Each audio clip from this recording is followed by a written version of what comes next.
अनेकांनी कारावास सहन केलेला आहे, अनेक काही हुतात्मा झालेले आहेत, याची आठवण या निवडणुकीमध्ये करणं या ठिकाणी अत्यंत या ठिकाणी गरजेचं आहे। आज या राज्यामध्ये या देशामध्ये खरंच लोकशाही आहे का? सर्वसामान्य माणसाचे काय हाल आहेत?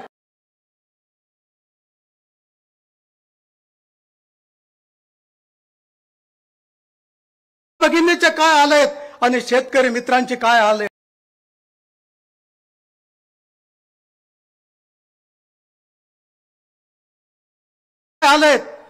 हा महाराष्ट्र शाहू फुले आंबेडकरांचा महाराष्ट्र आहे।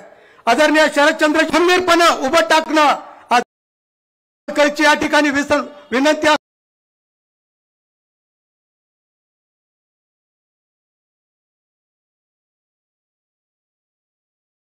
की आज ज्या पद्धतीनं, कारण लोकशाहीमध्ये आपल्याला पवित्र मतदानाचा अधिकार ओळखलं पाहिजे। आपण प्रत्येक गोष्टीचा विचार करतो, तर पवित्र दान कोणता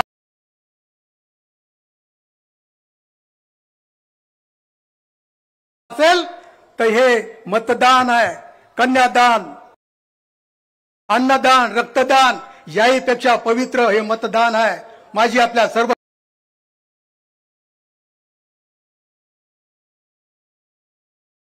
दान केलं पाहिजे तुमच्या आशीर्वादानं।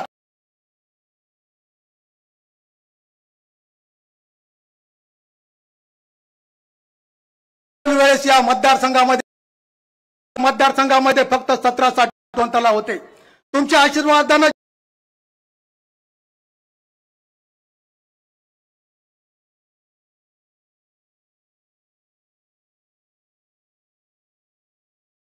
परत 42 साठवण तलाव आणि 285 पाझर तलाव या मतदारसंघामध्ये उभं करण्याचा एमआयडीसी मंजूर करून घेतली। आज जर ते एमआयडीसी उभं टाकली असती, आमच्या भागातल्या मुलांच्या हाताला काम लागला असता, रोजगार उपलब्ध झाला असता आणि या भागाचा कायापालट झाला असता। पण ज्यावेळेस ते आमदार निवडून आले त्यावेळेस त्यांनी म्हणले कुठं आहे एमआयडीसी? इथं कशी होऊ शकते एमआयडीसी? इथं काय एमआयडीसी सारखं वातावरण आहे आणि म्हणून 5 वर्ष ते एमआयडीसी होऊ दिलेले नाही। आता निवडून जायचं आहे। माझी आपल्या सर्वांना विनंती आहे, 2 वेळेस आपण निवडून दिल्याच्या नंतर मी फक्त तुमची सेवा करण्याचा प्रयत्न केलेला आहे। एकही रुपयाचा या मतदारसंघामध्ये मी भ्रष्टाचार केला नाही। एकही रुपयाची गुत्तेदारी आणि कुणाकडून टक्केवारी या मतदारसंघामध्ये घेतल्या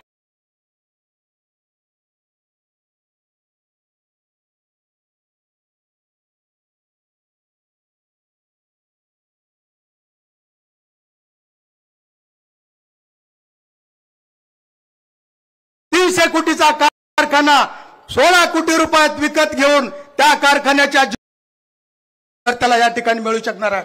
माझी आपल्याला तळमळीची विनंती आहे, तुम्हाला सेवक निवडायचा आहे, तुम्हाला नौकर ठेवायचा आहे। नौकराकडून पगार घेऊन नौकर शेतकरी कधी ठेवत नाही। जर नौकराकडूनच आपण पगार घेऊन जर शेतात नोकरी ठेवलं तर तुमच्या शेतात चोरी केल्याशिवाय राहणार नाही, डाका ढाकल्याशिवाय राहणार नाही। म्हणून माझी आपल्या सर्वांना विनंती आहे, एक प्रामाणिक सेवकाला संधी द्या। या मतदारसंघामध्ये निश्चित तुम्हाला शब्द देतो, जयंत पाटील साहेबांच्या साक्षीनं, फौजा मॅडमच्या साक्षीनं मी परिवर्तन केल्याशिवाय या मतदारसंघाचं राहणार नाही, एक मॉडेल बनवल्याशिवाय राहणार नाही, एवढा शब्द देतो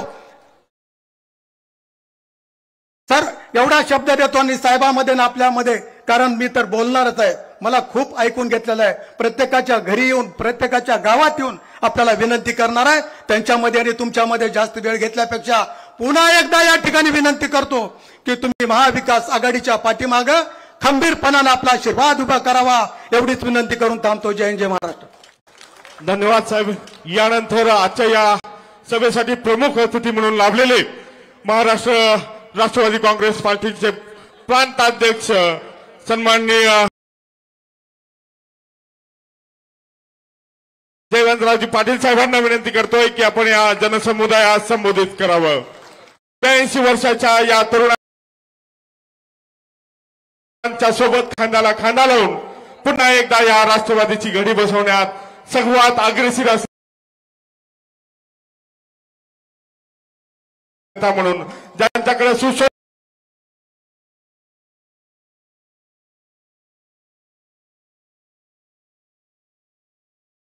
नेता म्हणून पाहिलं जातं असे आमचे नेते सन्माननीय जयंतरावजी पाटील साहेब.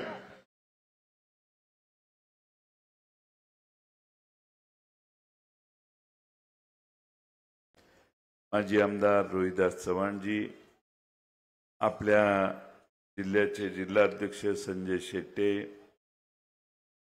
लातूर शहर जिल्हाध्यक्ष राजा मनियार, कार्याध्यक्ष बापूसाहेब पाटील, आशाताई भिसे, निळकंठ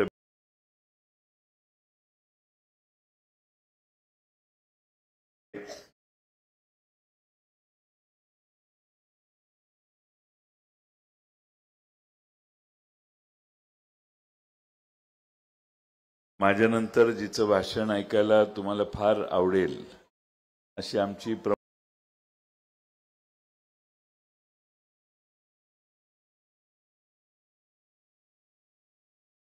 काँग्रेसचे तालुकाध्यक्ष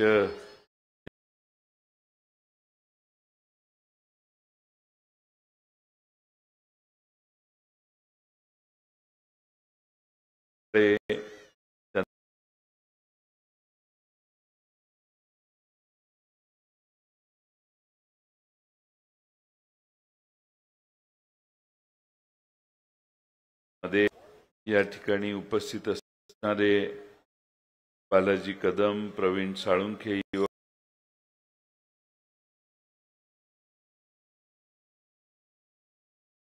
ते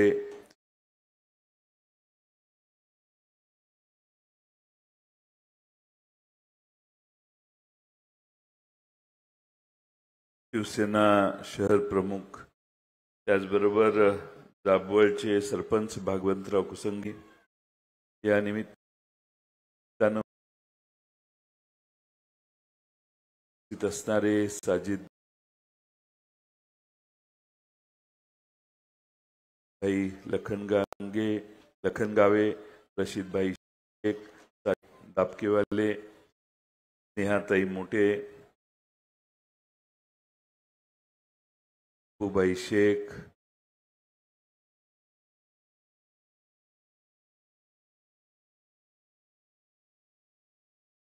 त्यानं उपस्थित असणारे सर्वच मान्यवर, प्रशांत धर, सर्वच मान्यवर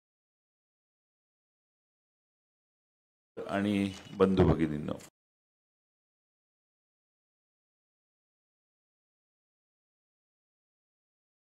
आज आपल्या सर्वांना या ठिकाणी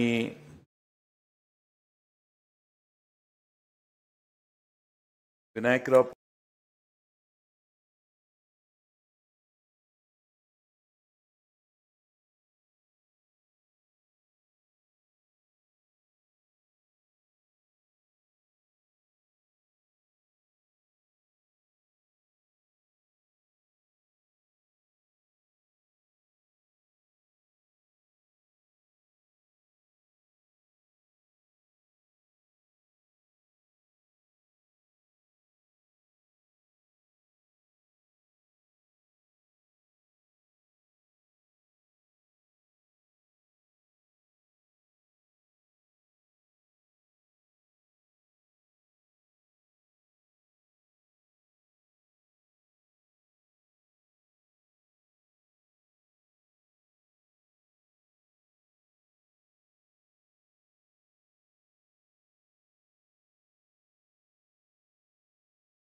पुढची निवडणूक तिसऱ्या बाजूत करायची अशी सवय महाराष्ट्राला लागेल. हे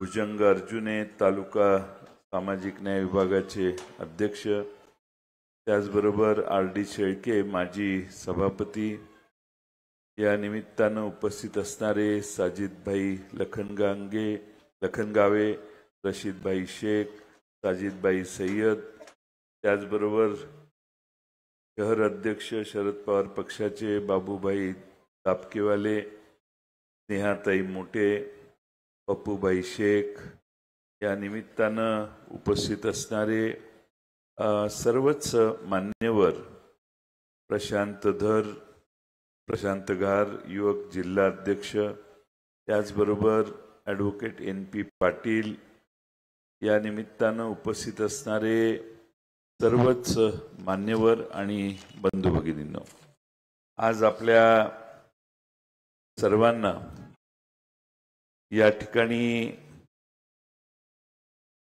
विनायकराव पाटील यांच्या प्रचारासाठी झालेल्या सभेत होत असणाऱ्या सभेत मुद्दामून दुपारच्या वेळी आपल्याला ही सभा मिळालेली आहे. कारण आपल्या सगळ्यांची परीक्षा बघायची होती की दुपारची एवढी उन्हाची वेळ आहे आणि एवढ्या प्रचंड मोठ्या संख्येनं तुम्ही उपस्थित राहताय, हे बघून मला खात्री आली आहे की विनायकराव पाटलांचा विजय 100% पक्का आहे. आज आपल्या सर्वांना उद्याच्या विधानसभेत 20 नोव्हेंबरला मतदान करत असताना महाराष्ट्रामध्ये अलीकडच्या काळामध्ये आपला राष्ट्रवादी काँग्रेस पक्ष आणि शिवसेना पक्ष हे दोन्ही पक्ष फोडण्याचं काम ज्यांनी केलं त्यांना तर शिक्षा करायचीच आहे. पण हे पक्ष फुटताना जे फुटले आणि ज्यांनी शरद पवार साहेबांची गद्दारी केली त्यांना शिक्षा देणं हे सगळ्यात मोठं काम आहे. आता शिक्षा नाही केली महाराष्ट्राच्या राजकारणाचा खेळखंडोबा होईल आणि रोज एका बाजूने निवडून यायचं, दुसऱ्या बाजूत सामील व्हायचं आणि पुढची निवडणूक तिसऱ्या बाजूत करायची अशी सवय महाराष्ट्राला लागेल. आणि म्हणून आपल्या सगळ्यांच्या हातात आहे ही सवय महाराष्ट्रातली बंद करायची असेल तर तुम्ही सगळ्यांनी तुतारी वाजणाऱ्या माणसाच्या मागे उभा राहायला पाहिजे. खरं म्हणजे ज्यांना आपण निवडून देतो त्यांच्याकडून काही ना काही अपेक्षा आपल्या असतात. पण या मतदारसंघात ज्यांना आपण निवडून दिलं त्यांनी दुर्दैवाने जनतेची फसवणूक केली, पवार साहेबांची फसवणूक केली, महाराष्ट्राची फसवणूक केली. सत्ता येते आणि जाते, पण असा फुटीरवाद आणि पक्षबदलूपणा एकदा लोकांच्या लक्षात आला पुन्हा माणसं त्याच्यावर विश्वास ठेवत नाही. आज मित्रांनो महाराष्ट्रातली जनता वेगवेगळ्या प्रश्नाला तोंड देते. पहिला प्रश्न आहे महागाई. आमच्या आया बहिणी या ठिकाणी बसलेल्या आहेत. मागच्या वर्षीची दिवाळी जर आपण 20,000 रुपयात केली असेल तर या वर्षी तेवढीच दिवाळी करायला 30-35,000 रुपये आपले गेले. प्रचंड महागाई महाराष्ट्रात आणि देशात आज निर्माण झाली. ती भारतीय जनता पक्षाच्या चुकीच्या धोरणानं झाली. सामान्य माणसाला ज्याचं घर 10,000 आणि 15,000वर चालतं त्याला पण केंद्र आणि राज्य सरकारला कर भरावा लागतो, कारण कुठलीही गोष्ट आता करमुक्त राहिलेली नाही. 2 चाकी घ्यायला गेला तर त्याच्यावर 28% आपल्याला कर भरावा लागतो. टूथपेस्ट पासून सगळ्या गोष्टीवर कर आहे. एका बाजूने वस्तू महाग झाल्या, दुसऱ्या बाजूने सरकारने तुमच्या खिशातनं पैसे काढायला त्याच्यावर भरमसाठ कर आकारणी केली आणि त्याचा परिणाम हा झाला की 100 रुपयाची वस्तू आधीच 150 रुपयाला झाली आणि 150 रुपयात 28% त्या ठिकाणी वाढ झाल्यामुळं तीच वस्तू $250-200 रुपयापर्यंत गेली.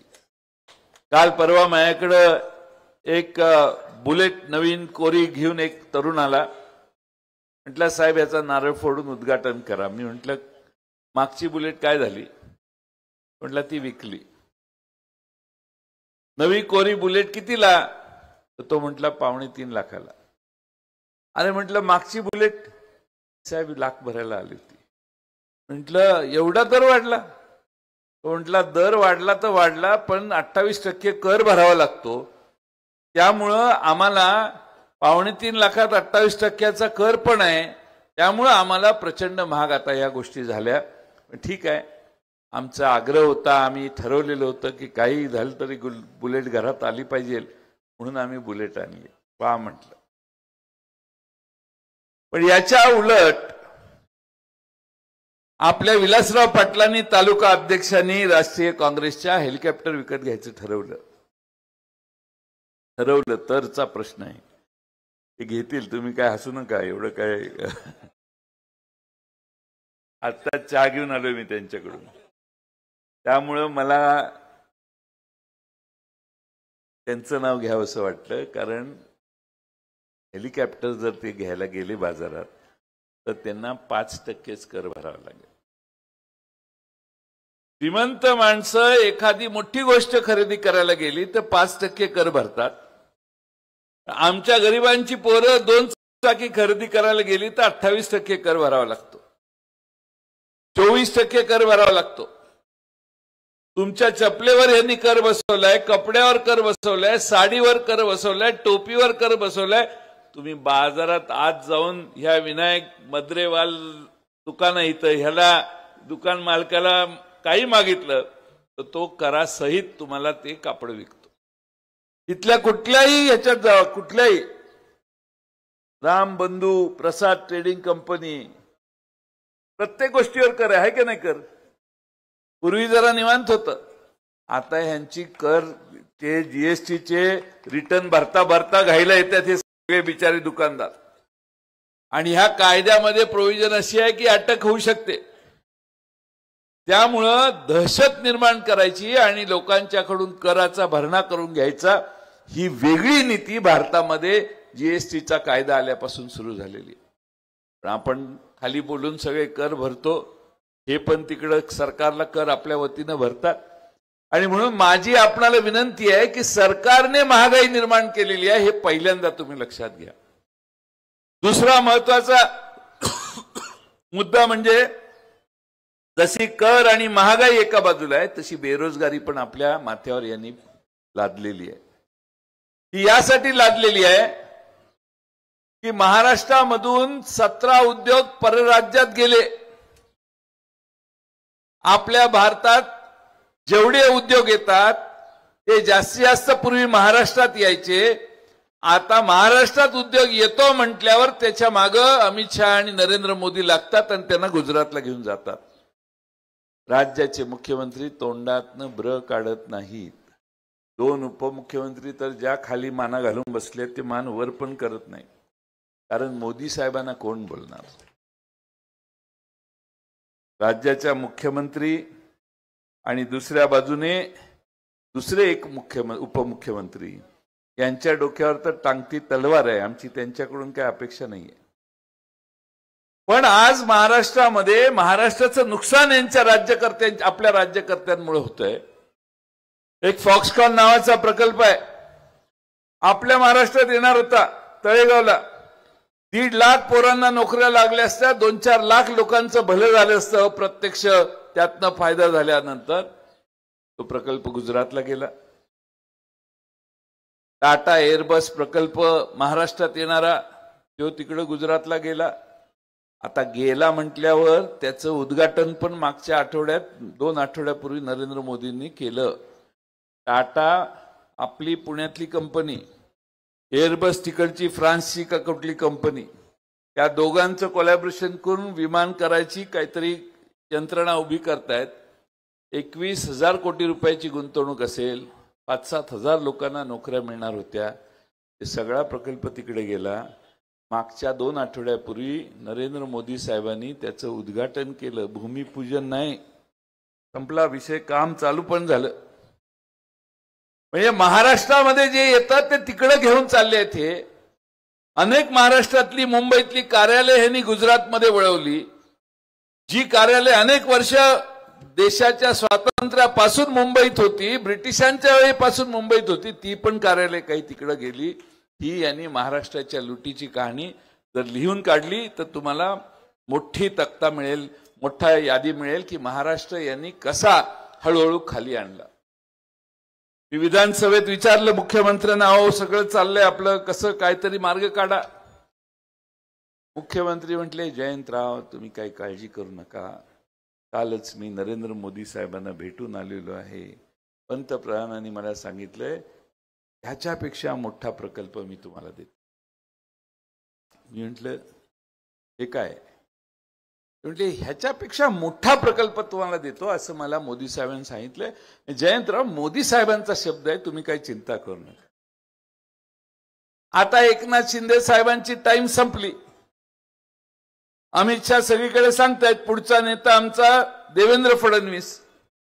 त्यामुळे एकनाथ शिंदेचा टाइम संपलेला आहे. आणि त्यावेळी मोदी साहेबांच्या बद्दल एकनाथ शिंदे सारखं असं करत होते. आज मला कळलं, त्यावेळी नाही कळलं नरेंद्र पाटील, की असं म्हणजे हे दिल्लीला गेले, नरेंद्र मोदींनी यांना झापलं असेल. त्यामुळे महाराष्ट्राच्या विधानसभेत त्यांनी येऊन सांगितलं ह्याच्यापेक्षा मोठा प्रकल्प म्हणजे काय, तर भोपळा. आपल्याला भोपळा मिळाला. एक प्रकल्प मोठा यांना महाराष्ट्रात आणता आला नाही. दाओसला गेले आणि दाओसला त्यांनी मुक्काम केला. तिकडनं घोषणा केली एवढे लाखो कोटी रुपयाचे गुंतवणूक आमच्या महाराष्ट्रात येणार आहे. आम्हालाही आश्चर्य वाटलं, तसं काय आलं नाही. हे मागे आले. मागणं त्या हॉटेलनं बिल पाठवलं, ओ साहेब आमचे पैसे तर द्या. ठाण्यात जाताना कुठल्याही हॉटेलवाल्याकडे गेले तर कधी बिल द्यायची आम्हाला सवय नसल्यामुळं आम्ही तिकडेही बिल भरलं नाही, आम्ही तसेच इकडे आलो. त्या तिकडं पाठवलं पत्र, आमचं बिल राहिले द्या. सांगण्याचा मतितार्थ हा की या देशातली गुंतवणूक आणि जगातली गुंतवणूक महाराष्ट्रात आणण्यासाठी हे सरकार अपुरं पडलं. जे गुजरातला गेलं त्याच्याविषयी यांनी ते थांबवण्याचा, केंद्र सरकारला विनवणी करण्याचा किंवा केंद्र सरकारला जाब विचारण्याचा कोणताही प्रयत्न यांनी केला नाही. परिणाम काय झाला माहितीये? मी महाराष्ट्राचा अर्थमंत्री होतो, विलासराव देशमुख साहेब आमचे मुख्यमंत्री होते. त्यावेळी महाराष्ट्र देशामध्ये दरडोई उत्पन्नात 3ऱ्या-4थ्या क्रमांकावर असायचं. हरियाणासारखं छोटं राज्य दरडोई उत्पन्न जास्तच असायचं त्यांचं, ते कायम 1ल्या-2ऱ्या नंबरला असायचे. पण आम्ही 3ऱ्या-4थ्या क्रमांकावर कायम असायचो. बाकी देशातली सगळी राज्य दरडोई उत्पन्नात खाली, गुजराती आमच्या पाक खाली होतं. पण जेव्हा मोदी दिल्लीला बसले, देवेंद्र फडणवीस मुंबईत बसले, त्यानंतर जो ऱ्हास सुरू झाला महाराष्ट्राचा, 16 साली गुजरात महाराष्ट्राच्या पुढे गेलं. आज यादी काढली तर महाराष्ट्राचा नंबर देशामध्ये 11व्या स्थानावर झालेला आहे. पण आपल्याला काय फरक पडतो, हे काय सांगतोय? पण हे तुम्हाला सांगायचा प्रयत्न आहे माझा की आपल्या गावामध्ये प्रत्येकाचं जे उत्पन्न आहे तसं महाराष्ट्राचं जे प्रत्येकाचं उत्पन्न आहे ते गुजरातपेक्षा कमी झालं. गुजरातचं उत्पन्न जास्त झालं. गुजरातचा माणूस आपल्यापेक्षा श्रीमंत झाला. आपण आहे तिथंच राहिलो. 10 राज्य आपल्या पुढे गेली. ही शोकांतिका भारतीय जनता पक्षाच्या राजनीतीमुळे आणि अर्थनीतीमुळे महाराष्ट्राची झाली. काही दिवसापूर्वी एक आकडेवारी प्रकाशित केंद्र सरकारनेच केलेली, हे माझं मी काही सांगत नाही. केंद्र सरकारने आकडेवारी केली की महाराष्ट्राचं जे देशाचं जे सकल उत्पन्न आहे त्यात महाराष्ट्राचा वाटा 15% असायचा. पहिलं वर्ष हे आहे की 15%वरून आम्ही 13%वर खाली घसरलो. म्हणजे देशाच्या उत्पन्नात आमचा हिस्सा आता 13% राहिला.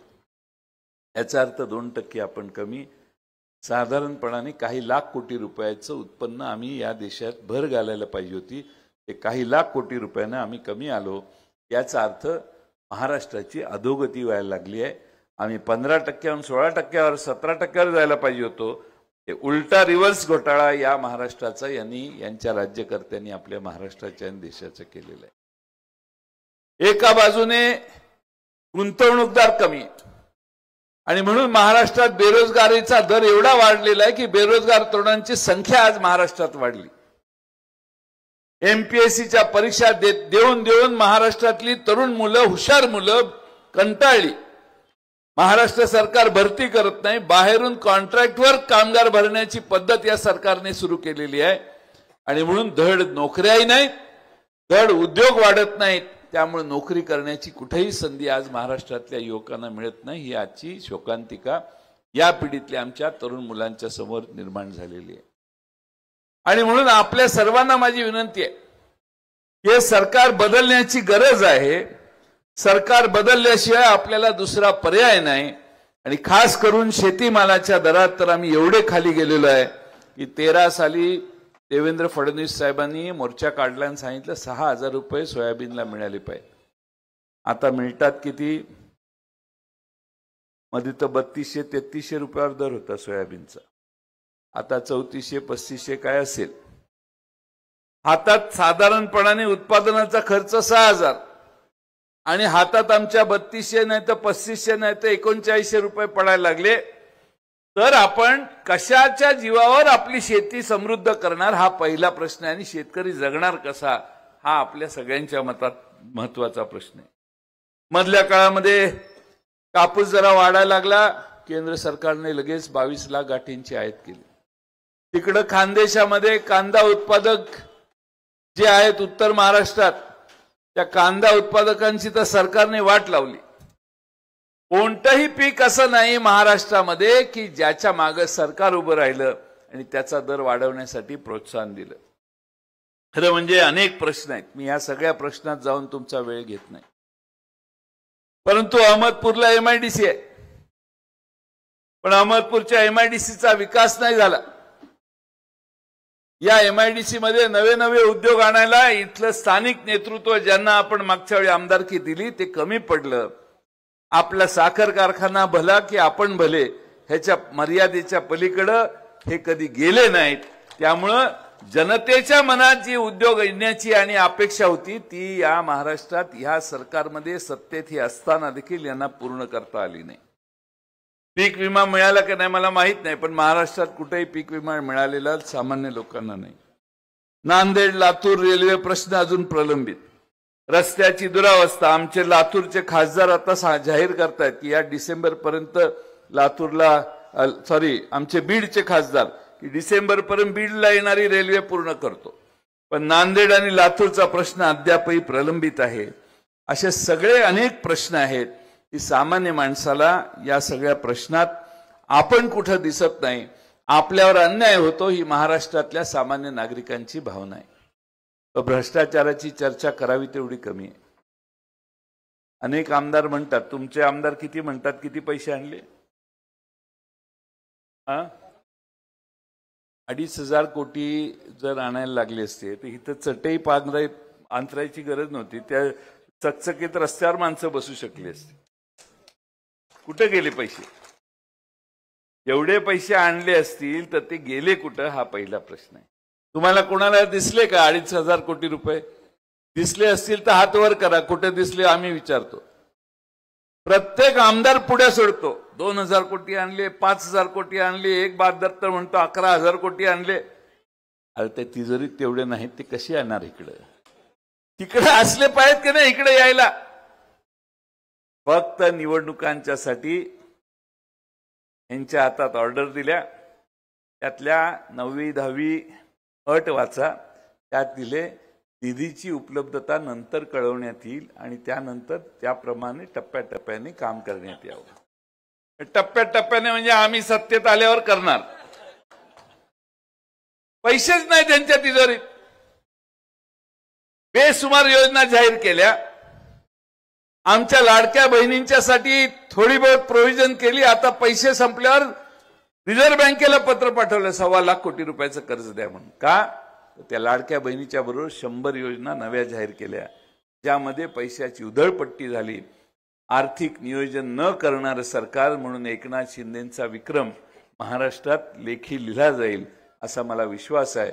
एवढ्या गोष्टी केलेल्या आहेत. कारण का तर लोकसभेला तुम्ही सगळ्यांनी फटका दिला, सरकार घाबरलं आणि दिसेल त्याला हो म्हणायला लागले. दिसेल तो यांचा लाडका झाला. लाडक्या बहिणीला पाडायचे किती प्रयत्न महाराष्ट्रात झाले तुम्हाला मी सांगायची गरज आहे का? त्यावेळी त्या लाडक्या बहिणीचा सगळा उद्धारच चालू होता. पण लोकसभेत ज्यावेळी पराभव दिसला त्यावेळी यांनी माघार घेतली आणि सगळ्या बहिणींना लाडकं करून ठेवलं. लाडकी बहीण नाही मित्रांनो, लाडकी खुर्ची आहे. त्या लाडक्या खुर्चीसाठी तुम्हा सगळ्यांना लाडकं करायची यांची तयारी आहे. पण आज यांची ऐपत राहिलेली नाही. महाराष्ट्र सरकारमध्ये आर्थिक नियोजनाचा अभाव आहे हे मी नाही म्हणत, महाराष्ट्राचे अर्थ खात्याचे सचिव सांगतात. हे आपण सगळ्यांनी लक्षात घ्या. मी महाराष्ट्रात अनेक ठिकाणी दौरा करून आलोय. मला खात्री आहे की महाराष्ट्रात आमचं सरकार आल्याशिवाय राहणार नाही. आणि हे सरकार महाराष्ट्रातल्या रयतेच्या आशीर्वादाने 5 वर्ष चांगल्या पद्धतीनं चालवण्याची क्षमता आम्हा सगळ्यांची आहे. उद्धव ठाकरे साहेब, शरद पवार साहेब आणि काँग्रेस पक्ष हे सगळे एक ताकदीनं महाराष्ट्रात आज काम करतायत. आमचं सरकार आल्यावर आम्ही काय देणार याची पंचसूत्री या तिघांनी आज जाहीर केलेली आहे. राहुल गांधींच्या नेतृत्वाखाली मुंबईमध्ये एक सभा झाली आणि राहुल गांधींनी पहिली पंचसूत्रीतला पहिला मुद्दा सांगितला की आमचं सरकार आल्यावर आम्ही महालक्ष्मी योजना जाहीर करू.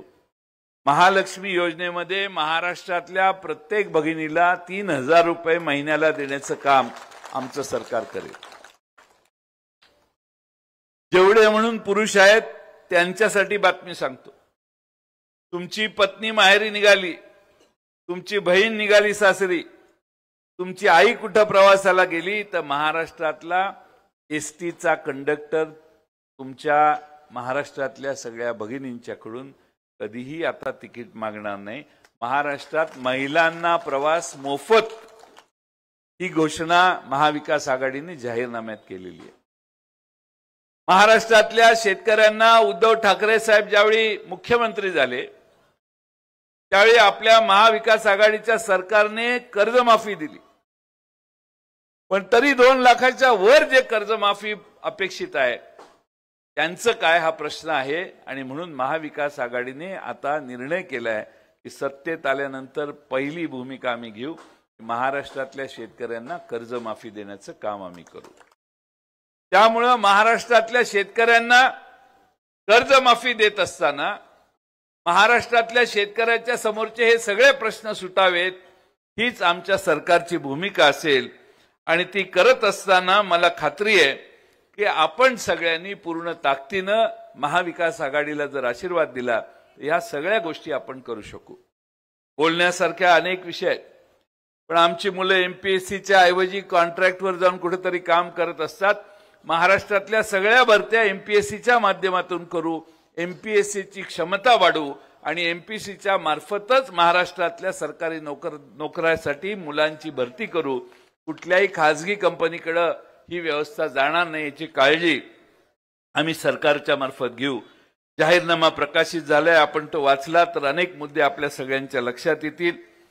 पण विनायकराव पाटील साहेबांच्या उमेदवारीच्या मागे तुम्ही सगळ्यांनी आशीर्वाद उभा करावा ही माझी आपणा सगळ्यांना कळकळीची विनंती. अनेक कारणं आहेत, ती सगळी कारणं मी तुम्हाला सांगितली तर वेळ बराच जाईल, पण एकच कारण तुम्हाला सांगतो. छत्रपती शिवाजी महाराज हे आपल्या सगळ्यांचं दैवत. भ्रष्टाचार महाराष्ट्रात यांनी एवढा प्रचंड केला की मालवणला यांनी एक पुतळा उभा केला. छत्रपती शिवाजी महाराजांचा मोदी साहेबांनी उद्घाटित केलं. 8 महिन्यात शिवाजी महाराजांचा पुतळा कोसळला.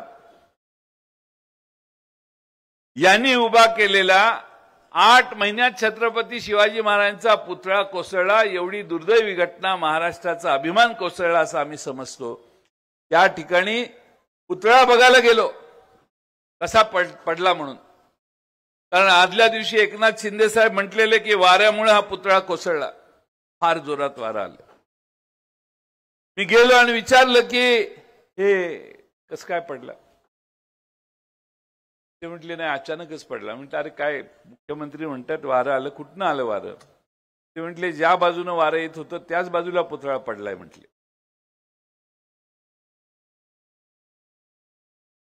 म्हणजे लोकांना गृहीत धरायचं. 2-2.5 कोटी रुपये पुतळ्यावर खर्च केले, हे पैसे कुठं गेले. भ्रष्टाचार केलेला, घोटाळा केलेला, कमी दर्जाची व्यवस्था त्यात लावली, त्यातलं जे काही ताकदीनं उभं करायचं होतं त्यात कमकुवतपणा ठेवला आणि म्हणून छत्रपती शिवाजी महाराजांचा पुतळा पडला. हेही पाप या सरकारचं आहे. म्हणून माझी तुम्हाला विनंती आहे की महाराष्ट्र हा एकनाथ शिंदे, देवेंद्र फडणवीस यांनी गुजरातला आंदण दिलेलं आहे. गुजरातचं मांडलिकत्व यांनी स्वीकारलेलं आहे. एवढे हे मांडलिक झालेत गुजरातचे की देवेंद्र फडणवीस साहेब भाषण करतात आणि सांगतात छत्रपती शिवाजी महाराजांनी सुरत लुटली नव्हती. म्हटलं अरे असं कसं. नाही म्हटले ते सुरतेला गेलेले, तिकडे जाऊन ते परत आले, पण सुरत लुटली नाही त्यांनी. ते काय फिरायला गेले होते छत्रपती शिवाजी महाराज सुरतेला. सुरतेची वखार बहरलेली वखार होती. तिथनं संपत्ती गोळा केल्याशिवाय आपल्या राज्यातले गडकोट किल्ले, समुद्रातले किल्ले उभे करता येणार नाहीत. या भावनेनं छत्रपती शिवाजी महाराजांच्या सगळ्या सहकाऱ्यांसह ते तिथं गेले आणि सुरत एकदा नाही 2दा लुटली. हा महाराष्ट्राचा इतिहास आहे. पण अमित शहांना राग येईल म्हणून देवेंद्र फडणवीस म्हणतात सुरत लुटली नाही आम्ही बाबा 400 वर्षापूर्वी. किती आपण त्यांच्या पायावर जाऊन पडायचं याचा विचार महाराष्ट्रातल्या मराठी स्वाभिमानी लोकांनी केला पाहिजे. मराठी माणसांनी आमचा जो अधोगती व्हायला लागली आहे जोरात गुजरातच्या तुलनेनं याचाही अभ्यास केला पाहिजे. आणि हे सगळं जर वाचवायचं असेल तर आपल्याला कुठल्याही परिस्थितीत विनायकराव पाटलांना पुन्हा एकदा विधानसभेवर निवडून द्यायचंय. आपण सगळ्यांनी जरा जोर केला पाहिजे. विजय फार जवळ आलेला आहे, पण 5-6 दिवस राहिलेले. आदरणीय शरद पवार साहेबही इथे येणार होते. इतक्या सभा आहेत. स्वतः शरद पवार साहेब पायाला भिंगरी लावून महाराष्ट्रभर फिरतायत. आणि आता ज्या काठावरच्या जागा आहेत तिथं जायचा प्रयत्न करतायत. ही जागा विजय झालेली आहे असं साहेब म्हणतायत. त्यामुळं साहेबांनी मला सांगितलं जयंत ती निवडून येणारी जागा आहे, काय आम्ही कुठं जाऊ, आम्ही कुठं जातोय. तर मी विनायकराव पाटलांना म्हटलं मी येतो, साहेबांना जमलं तर साहेब येतील, पण साहेबच असं म्हणताय